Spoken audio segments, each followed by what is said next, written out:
Yeah, and we're back with an episode of The Bottom Line. This is the show where we get to the bottom of business and finance by reading in between the lines. Hosted by myself, Kieran Frantic, along with my esteemed colleague, Kemai. Mr. Money Station. Let's do that again. Don't choke on his name. Mr. Money Station, Kemai, and we're inside. Yeah. You know what? I just want to start again by saying to people, if you are looking for a show that's about gossip, that's about how to manage your man or how to manage your wife, this ain't the show. Just switch it. It's cool. I'm not going to feel offended. It's fine. This is the show where we talk about real stuff, real facts, real figures. If you want to know about business, you want to know about finances, you want to know about investments, this is the show that you come to, getting down to the bottom line of everything. None of the gossip, none of the kerfuffle, none of the relationship topics about who's going to be splitting the bill and stuff. Yeah. It's just straight up. That's it. Now, in talking about all that good stuff, on this episode, I want to talk about some of the bad stuff.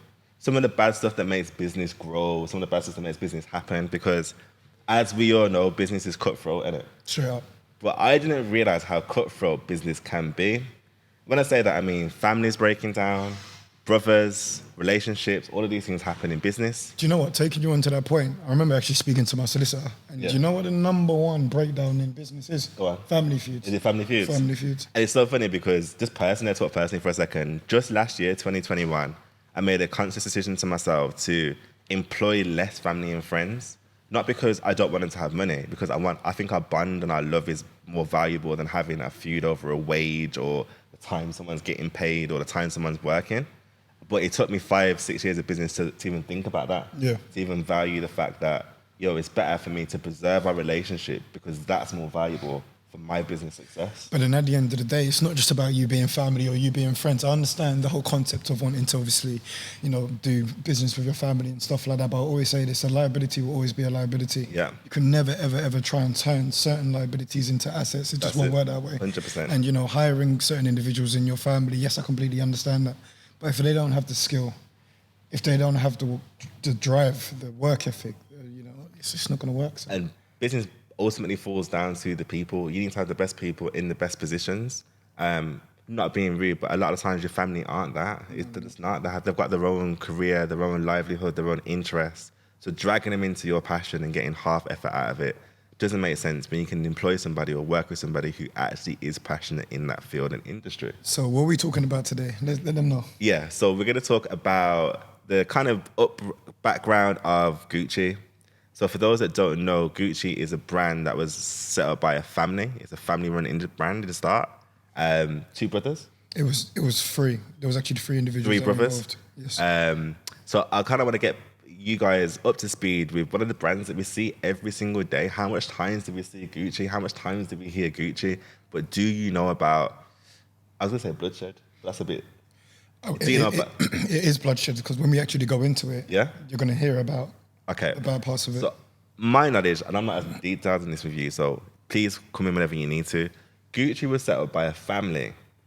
This family had a couple of sons and daughters, offspring, and there started to become a separation when the founders of Gucci, the elders, the dad and the uncles, started to hand off to the children. Is this right? Yes, but what people don't actually know is that Gucci actually started in the 1400s. Oh, whoa. Yes, Gucci started in the 1400s. So you had Gucci or Gucci. Yeah. He came from Florence. Yeah. Moved over to Paris. Yeah. Then he started working. I believe he actually started working at a hotel. Okay. Dealing with luggage. But what he was doing in that time is he was learning about the fashion industry. He was learning about traveling and things like that. Yeah. So he was looking into the high-end luxury stuff of the wealthy people. Because he was in a hotel. Because he was in a hotel. He then went and moved from there. I think 4 years after that, he went to a European railway company. Okay. And they specialize in upscale travel, leisure, Okay. I believe it was. So he started the actual brand of doing leathers. Oh, so he was the originator of it. So the origins, Wow. So the origins of it actually come into Gucci or Gucci in the 1400s. So Gucci's been around for longer than people think, See, it's mad you said that because I've always thought Gucci was one of the newer brands. No, it's actually not, because I think he bought his shop in 1921. It wasn't Gucci, Yeah. but it was the origins of it, of getting into the fashion world and stuff, started by him. Okay, interesting. So bringing it fast forward into this like modern era of Gucci, what we all recognize now then, How was it set up then? So I'm guessing these are his grandsons or the Gucci person. Yeah, so these are going to be his grandsons or his great-grandsons. So then Great-grandsons, he's yeah. obviously passed the business down. Yeah. And then they've obviously started a Gucci brand. I think it was obviously his son, so Gucci or That's right. Gucci's or whatever, his son that started the actual So business. where did the problem start? Because I know there's big beef, you know. When I say big beef, I'm on about some Romeo and Juliet, some Shakespearean level beef. Like, this is proper beef, you get a bit. So where did it start? Well, what actually happened was, so they were thriving at one stage. The company, I think it was actually trademarked around 1930s. Yeah. Around them sort of times. And I think they originally just looked at handbags at that time. Yeah. They've dealt in the war. Yeah. So they've actually been creating pieces in the war. I think it was World War I or World War II, if I'm not mistaken. They actually started creating the boots. Oh, really? Yeah, so it was Okay. Gucci. That's how they put themselves on the map originally. Mad. Now the family started getting involved. I think they launched the boutique at some sort of time. I think it was the 1960s or something along those lines. Yeah. And the son started getting involved. Yeah. Aldo Aldo. being a specific one. Okay, then we need to clap that name Aldo because It was, yeah, because you see him, you see him? see that brother there, Different brother. them snaky brothers. Snaky little brother. God. But they was obviously doing well and whatnot. And then Aldo decided to actually go off into it himself. So Okay. I think he decided to actually go open up like his own Gucci little branch. So, a little birdie told me that this idea for Aldo to start being independent it kind of stems from him having a new wife or something and some new ideas coming into the mix. Is this right? Yeah, because he originally tried telling his father to obviously open up shops in different places, but his father didn't want to follow that model. Yeah. So then his father did at one stage, I think they opened up a shop in Rome or something along those lines. But he was basically telling the family, look, if we want to expand, we need to start going out. Yeah. They didn't want to do that. They wanted to keep the business in. So Aldo decided to completely venture off and separate himself, consolidated anything that he had to do with that organization, and then went on to actually create his own thing. So at this point then, was Aldo using the Gucci name or not? Yeah, he was using the Gucci name as well. So he was running his own line of Gucci Yes. independently. Separate from the actual company Gucci. Right. Okay. So when Aldo does this, what's the knock-on effect in the business? So they were not having it. They didn't like it. So the company obviously started falling into a red line in terms of its profit. Yeah. I think they spent a lot of money on the headquarters. Yeah. And they started blaming one of the brothers. I think it was Rodolfo that actually started blaming. Yeah. And then obviously everything went bad from there. So what they done was they consolidated the business completely. Pause. Consolidate the business. So what do you mean? I don't for the people at home. So What when, does it like? so when somebody's going to consolidate a business, what that basically means, all the practices within the business, they've completely stopped it. So they said, you know what we're going to do is instead of us being a private company that are operating as a family, we're going to open it up to the public. And that's when you started having other people coming in to actually buy the company. Okay. So then there was other individuals that were buying shares into the company, left Aldo with a very small percentage of that. I think it was something in the regions of about 16.7%. Wow. Because what they don't tell you is that, and this is the craziest thing, and it makes me laugh. Imagine your nephew coming out and literally declaring war against you. And that's what happened. So I watched is it House of Gucci, the movie? Yes. I don't know how historically correct this is, but I did watch a documentary to back up some of the facts. 'Cause I'm just that kind of dude. So you're right. The nephew, what was the nephew's name? Yeah. What was the nephew's name again? The nephew, anyway. Let's just say the nephew. The nephew had the wife. Yes. And they were starting to meddle to break down the business internally. And they set on a strategy, or as you were, or a plan to get the uncle out and get the cousin out, innit? Yeah. Maurizio. That's it. Maurizio This Gucci. way, listen, you need to have a good producer on your team, because you need that update. Maurizio, Vanguard. Big Maurizio. Big Maurizio. So Maurizio got his wife. His wife was quite savvy. And in the movie, she was played by Lady Gaga. Is that right? Yes, Yeah. She's quite savvy. And it seems like she was like, the earworm that gave him some of the ideas to be more ambitious. Yeah. And they basically started to war a family war where Maurizio is trying to get the company back off the family. So how do we get to this stage where Maurizio's even in a position where he wants to have a small percentage and sell it? I don't know what's happened. Well, literally what he decided to do is he inherited his father's majority of the stake in the company. Okay. And then that's when he declared the war. So he basically said, I want you out. Shit. Don't want you having anything to do with it because of his decisions. And then what people don't know is that Aldo actually ended up in prison Yeah. for tax evasion. Didn't Maurizio have something to do with that? I believe so. So- I believe he actually has something to do with it in the It's background. obviously hearsay because I don't think it's ever been proven. But the hearsay is that Maurizio and his wife set up his uncle for tax evasion, put him in prison, and whilst he's in prison, started buying back the shares of the company and started taking it to a new level. This is the same uncle. So this uncle that we're talking about, Aldo, is that his name? Yeah, it's Aldo. He's quite flamboyant in character. So he was the one that, Kemai said, he wants boutiques, he wants to have a shopping experience, he wants to spend money on big headquarters, he wants to be luxurious and lavish. So when it came to tax evasion, everyone's like, yes, this is what we want to get in for because my man's been living big. Do you know what I'm trying to say? But he only got a year. Yeah. You know, it's actually quite crazy for him to get a year for tax evasion. Paid, innit? Pay the cost to be the boss. Pay the cost to be the boss. Pay the cost to be the boss. You know what I'm saying? So it comes out of prison to find that Maurizio has already brought him out of the company. Yeah. And at this point, has Maurizio still got his share? Yes. So I think Maurizio had the majority share. He's actually taken the majority share of it. He sold almost, I think it was 47.8% of his share. I think it was I definitely know it was the previous owners of Tiffany. Okay, name. I think it was like Bahrain Investment Fund or something. They're like I don't want to get this wrong. It's either a Saudi or Arab-based investment company. Something. I don't want to say the wrong geographical location, but it's from that area of the world, and they're a group which are buying up a lot of luxury lifestyle brands to enhance their portfolio. So again, you know what it's like in this side of the world. They've obviously got a accumulated wealth generationally from oil and things like this nature, but they're always looking to diversify the portfolio. That's why we've got Dubai. Dubai is supposed to be like a playground to keep their money running. And in this time, they were going by buying luxury brands. So they bought Gucci, majority. So a brand that used to be owned by a family, 100%, has been internally broken down and sold to some guys from the Middle East or the eastern part of Asia. These guys have gone on to buy Tiffany's as well. So this group from the Middle East or Eastern Asia, I should say, have gone on to do big things on the back of this family being dismantled. So my question really here is, how well would Gucci be if it was still a family-led company? I don't think they would do well. You don't? No, I don't think they would do well. And I'm going to say this in the end of my days. So there was extravagant spending that was actually going on for the headquarters. Number one, you can't be doing them things when you're in business. It's looking like a true accountant. I'm telling you now, straight up, I don't give a damn. I don't give a damn. If I'm looking at your company books and you're telling me that, I'm going to say, mate, you're done. You're done. You got 6 months. You're done. You can't be doing them sort of things. Yeah. What I do like about Maurizio Gucci, and you know what, people can say this is snaky, I don't give a damn. Yeah. The other 50% that he retained, he sold that as well. Yeah, he killed it. You don't give a damn. And you know what, I think it put them in a position, because if we actually go into it, there was a hitman. I heard about this. Go on. Yeah, so I think there was, I think the family involvement, obviously that completely got eradicated and whatnot.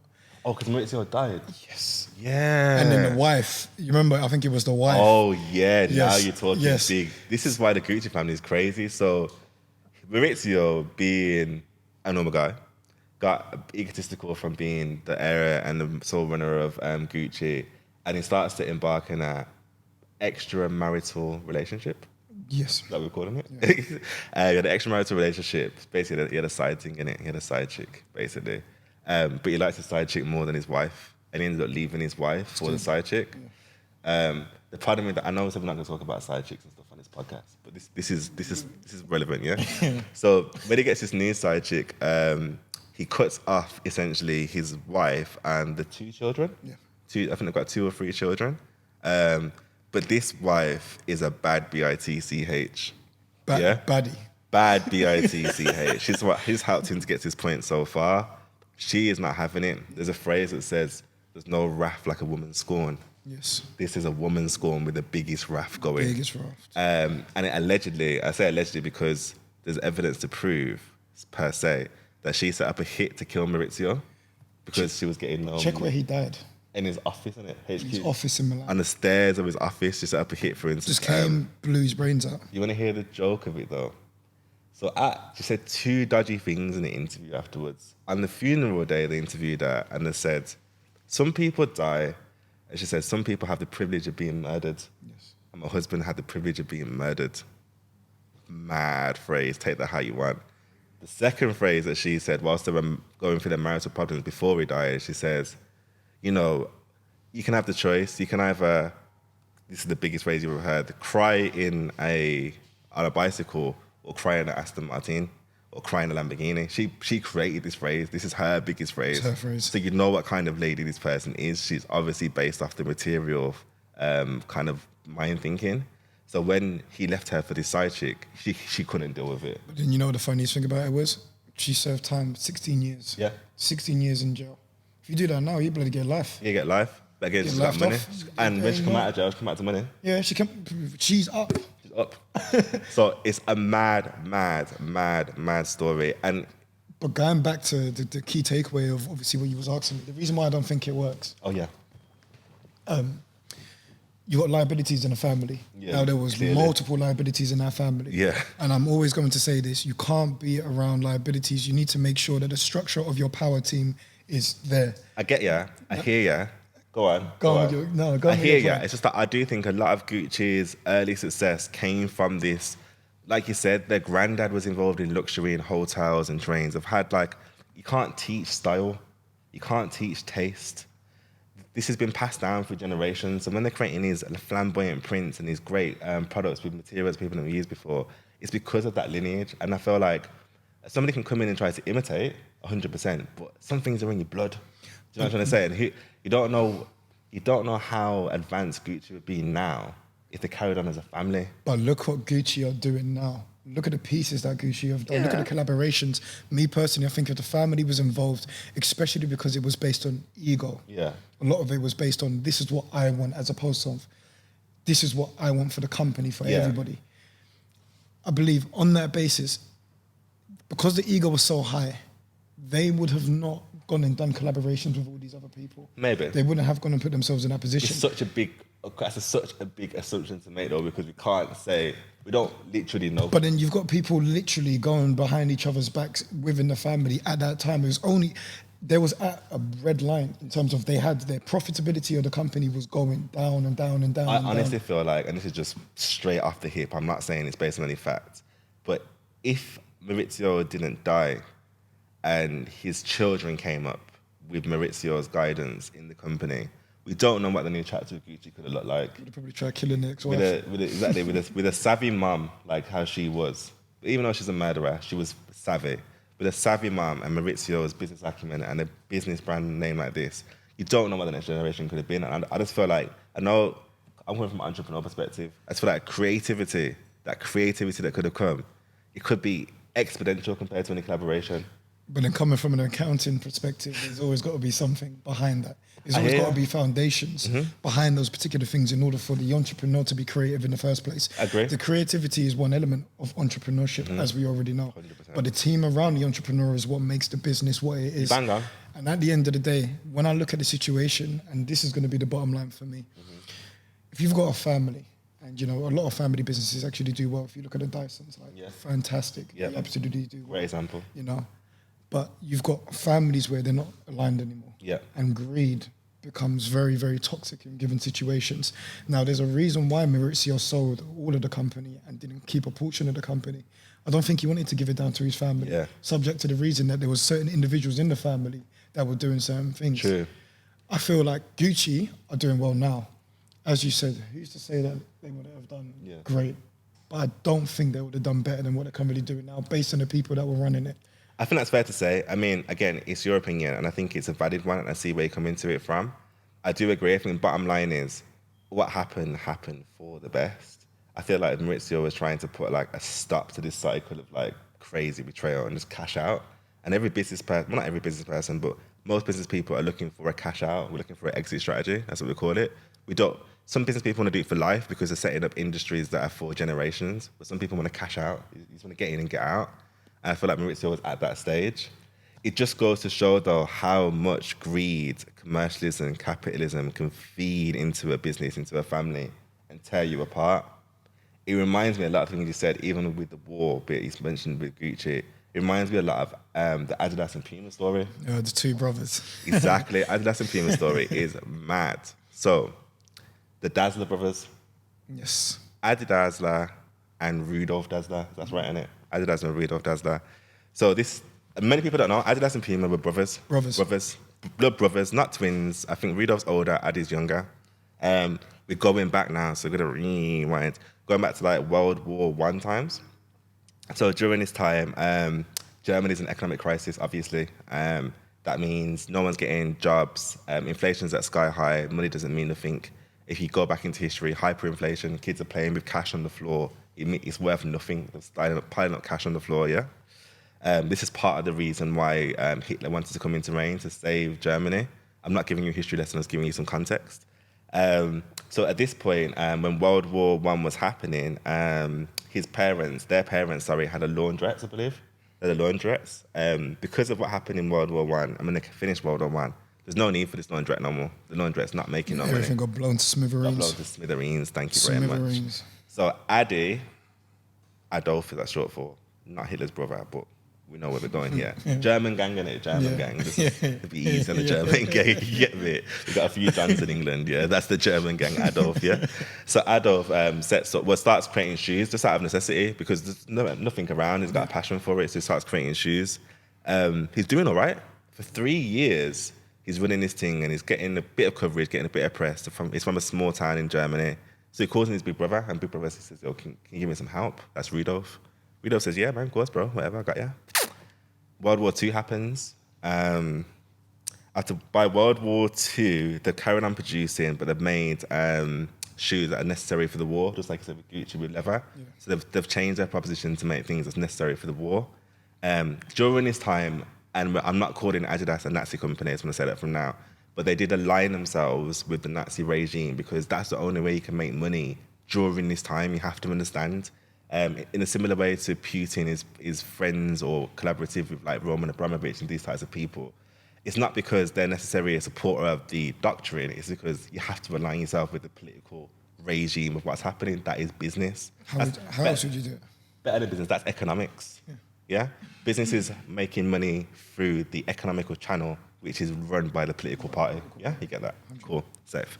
So they're doing well, to the point where we're in big Nazi time now, and we're going to have the Nazi Olympic Games, the one that everyone talks about. So this is when Hitler came out and said, Aryans, blonde hair, blue eyes are going to win Olympics. We're all about performance. We're the fastest in the world. We're the strongest in the world. This is Hitler's talk.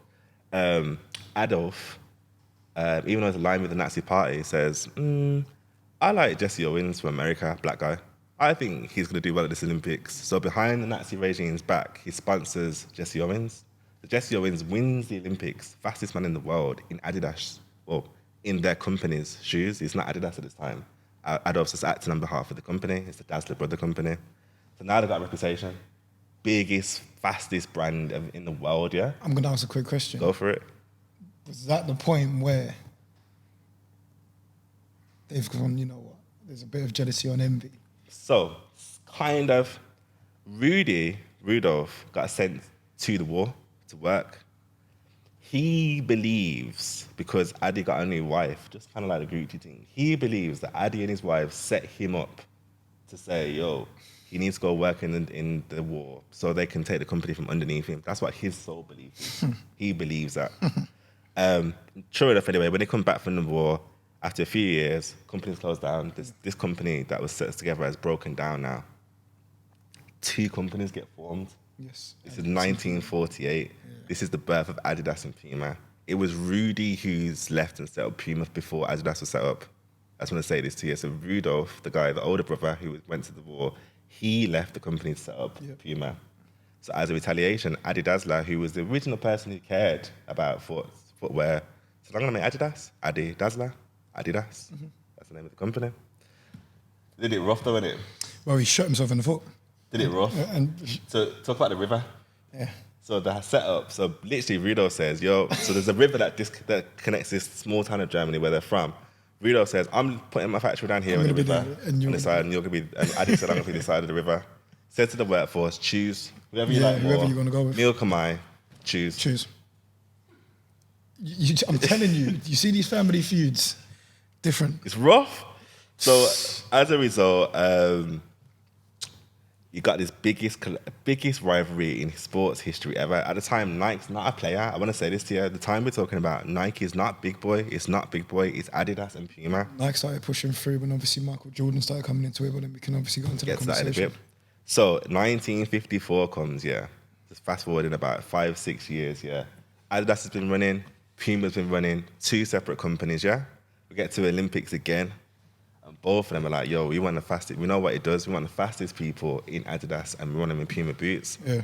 This is when they changed the history of sports marketing. So before that, you would never get a sponsored athlete in the Olympics. Never get one. You were an amateur athlete only. You've got no money to you. You're just fast. These like came in bags, the equivalent of £10,000 worth of cash and boots, and said, wear these. So people are getting sponsored for the first time. Rudolph clocked on that Adidas is doing it. So they're both doing it. Everyone's doing it now. And this is where the war took its biggest hit. And it's just interesting that all this is coming from this rivalry, this family bitterness, the same thing that drove Gucci. But this is what that's why I said to you, going back to that point. It's the envy and the jealousy that actually comes into it. And have you noticed, there's always a woman involved.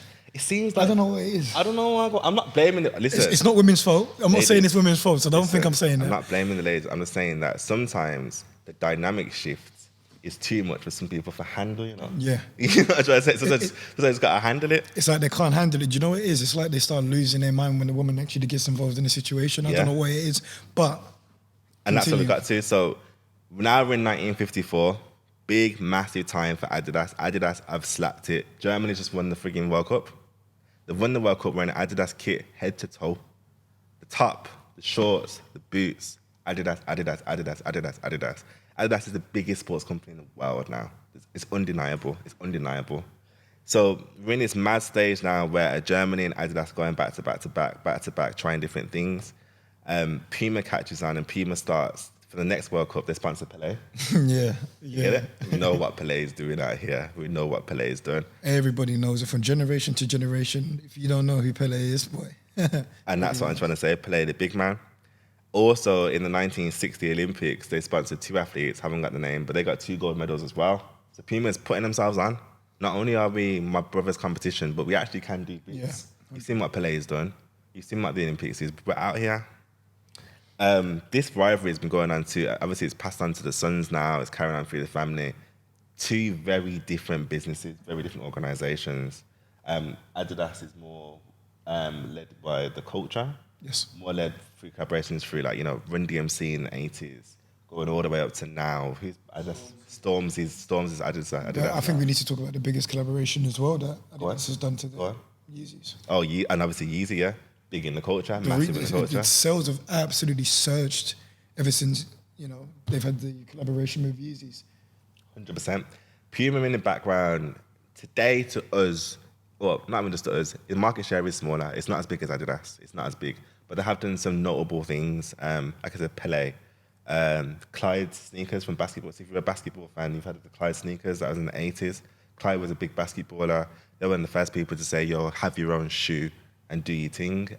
Clyde didn't get a deal like Jordan, obviously. We're talking back in the 70s. But it's the first people to do that.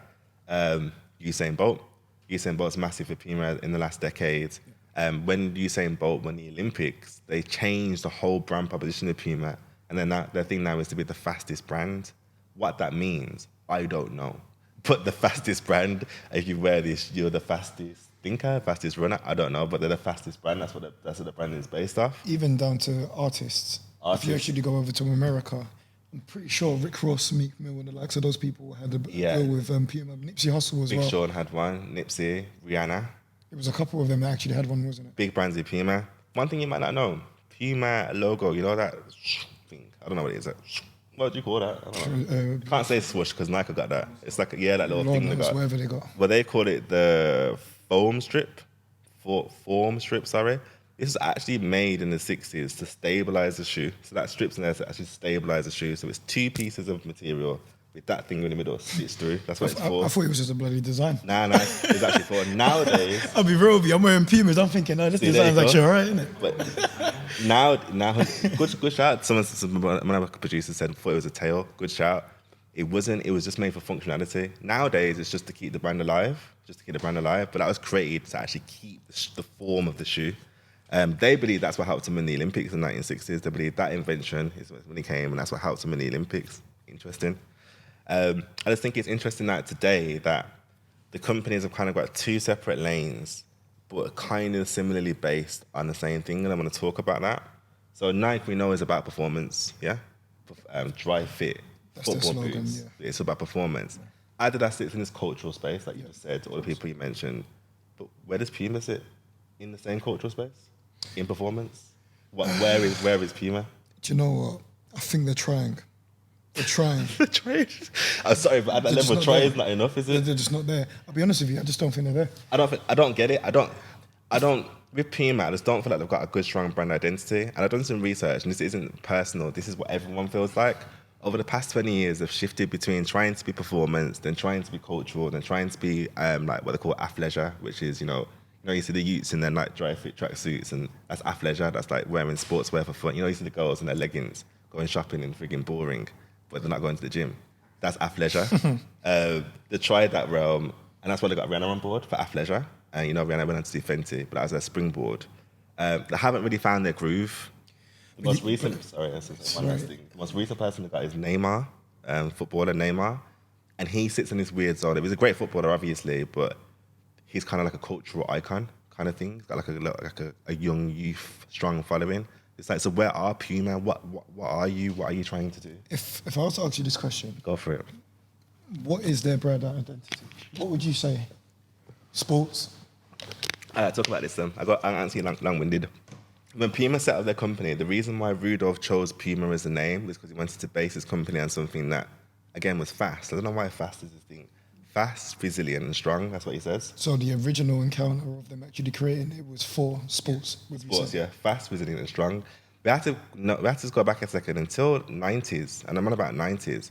Really, I'm talking about 90s. Sportswear was only about performance. It wasn't about being like culturally cool. It's only about performance. Only from like Jordans and like tracksuits and these types of things that we start to get to this athleisure world. But at the time, yeah, it was created to be performance. So that's when I made it Puma, strong, resilient, and fast. If you ask me about what their brand identity is today, they're definitely still resilient. They're still here. So they got to show resilience. They're worth about something in the regions of about 220 million or something. Yeah, they're not in debt. They're not in debt. They're doing well. I think Adidas is 600 and something million. Yeah. In terms of their. So 3 times bigger. Yeah, some madness like that. But Puma are still there. Don't get me wrong. It's just that. They're just not that. Why did we choose Puma? And you see that gap that no one knows why we choose Puma. They've got some nice bits. I've had a few Puma things in my time. I'm Jamaican. They sponsored the whole Jamaica team, so there's a natural affinity for me there. Like we just recognise Puma. In some parts of the world, they recognise Puma as a bigger brand than in England and in America. But I just don't see where they fit in the grand scheme. I'm going to use an analogy in boxing, and for all the boxers, you're going to understand what I mean. They're gatekeepers. Go on. So gatekeepers are literally this. They're better than all the other brands, but they're not world level. No, they're not. That's what it is. World level is Nike, So and right. Adidas. And I think that's where they are at the moment. And what's the other one called? Help me out, please. They make dry fit. Under Armour. Yes. They're not even Under Armour's level. Under Armour makes way more money than Puma, and Under Armour sticks to the performance. Yeah. Yeah, but they've got. Their story is sick. Yeah, I would listen to episode on Under Armour, Yeah, and Anthony Joshua is actually he's repping that brand differently. The Rock. Yeah, the Rock. Under Armour. You see them lot? They're repping that brand. Do you know what? I've seen some nice pieces. Yeah. I remember my friend come to me. He's like, "Oh, bro, I just got a hard tracksuit." I was like, "What tracksuit is that?" He come with the Under Armour one. I was like, "Bro, that's kind of hard, isn't it?" Alright, innit? You know, I'm gonna say this off topic. I only realised the Under Armour logo says Under Armour this year, like the U and A. Yeah. I don't know what the hell that was. Edit. I didn't know what that was. So, but my point is, to bring it back on point, is that Adidas have, since this separation, have took themselves to brand new heights. They've carved their own lane. They're distinctive. They're bold. They trailblaze. They're international, and have had big wins. Puma, I don't know if they're following in the same vein. They've got notoriety. They're a big player in the game. But if you're talking about family feuds, and this is what this episode is about in terms of family dynamics, Adidas has definitely won this one. Clear. It's clear. You can clearly see it. Clearly.